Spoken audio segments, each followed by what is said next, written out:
আপনাকে তো বুঝতে হবে, আপনি তো জ্ঞানের ভান্ডার হয়ে যাবেন, আপনি যে জ্ঞানের ভান্ডার এই সমস্ত কথাবার্তা গার্লফ্রেন্ডের কথা বললে কিন্তু আমি এখন আটকে দেব।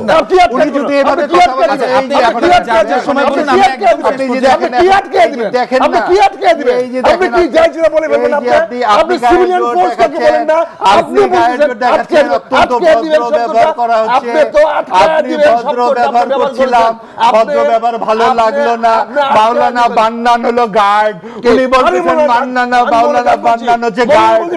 আমাদের আলিম চৌধুরীকে যখন তুলে দিল, তাহলে পিস কমিটি যদি জামাত হয়ে থাকে, উনি তো স্বীকার করতেছেন ওনারা পিস কমিটি, এই পিস কমিটির মানুষ মেরেছে, এই সমস্ত যারা মেরেছে তারা এখন আমাদের রাজনীতিতে এসে বড় বড় কথা বলতেছে, এই ভদ্রলোক জামাতের বিরুদ্ধে যে সমস্ত কথা বলেছে এইগুলা এই ভিডিওতে পাওয়া যায়। এই লোক সকালে এক কথা বলে, বিকালে আরেক কথা বলে, জামাতের বিরুদ্ধে এই কথা বলে, আবার 2 দিন পরে দেখবেন আবার জামাতের বিরুদ্ধে বলতেছে। এখন তাদের সাথে আপনি কি কথা বলেন? আজকে জামাতের পক্ষে উনি বয়ান দিচ্ছেন কি যে এখানে বিহারিরা সারেন্ডার করেছে, তার মানে এখানে কোনো সিভিল আর্ম ফোর্স ছিল না, আল বদর আল শামসেরা ছিল না, এখানে রাজাকার ছিল না। এই জামাত কি করেছে তাহলে? জামাত তখন এই মুক্তিযুদ্ধ বিরোধীর সাথে কাজ করে নাই?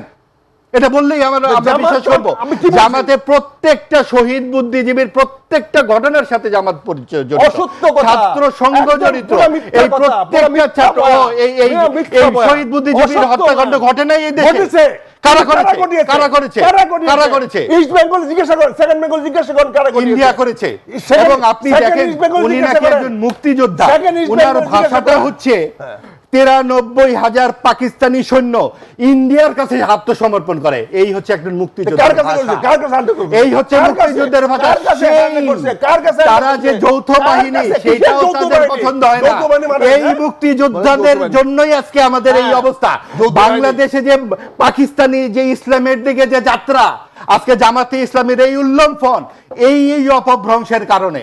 কারণ ওই যে পাকিস্তানি এই ভূত এখনো রয়ে গেছে। পাকিস্তানি ভূত দর্শন একটি বই আছে, এই পাকিস্তানি ভূত যারা দেখেছিল বাংলাদেশকে আবার পাকিস্তান তারা বানাতে চায়, এবং পাকিস্তান বানাতে চায় বলেই আবার তারা ইসলাম বিক্রি করে। এখন তারা যেমন ইসলাম বিক্রি করছে, 71 সালেও ইসলামের নামে তারা মানুষ মেরেছিল, এবং তার আগে 23 বছর এই ইসলামের নামেই ভিন্ন ভিন্ন নানান রকম যুদ্ধ এখানে পরিচালিত করেছে। যেই মানুষগুলো এখানে ছিল ক্রমাগত দেশ ত্যাগ করেছে, এখানে ইসলামের নামে যুদ্ধ চাপিয়ে দেওয়া হয়েছে মানুষের নামে, সংখ্যালঘু নির্যাতন হয়েছে, এবং এটা বাংলাদেশের মুক্তিযুদ্ধের সাথে সাংঘর্ষিক, মুক্তিযুদ্ধের সাথে এই প্রসঙ্গ সাংঘর্ষিক। আমরা একেবারে শেষ পর্যায়ে চলে এসেছি। কথা বলতে না দিলে এই হচ্ছে অবস্থা, কথা যদি আপনি না বলতে দেন তাহলে তো এই অবস্থাই হবে। বাংলাদেশে আপনি বলতেছেন এটা আওয়ামী বয়ান, বিএনপির বয়ান, বিএনপির আমলে 15 ঘন্টা মুক্তিযুদ্ধের দলিল লেখা হয়েছে, এটা আওয়ামী লীগের আমলে না। এবং 15ই আগস্ট সেটা আপনাদের মতো এই আপনাদের মতো মুক্তিযোদ্ধা যারা আপনারা আমরা একেবারে আপনাদের দুজন অনুরোধ করছি, আমরা অনুষ্ঠানের একেবারে শেষ পর্যায়ে চলে এসেছি। জামাতে রাজনীতি করে। অসংখ্য ধন্যবাদ আমাদের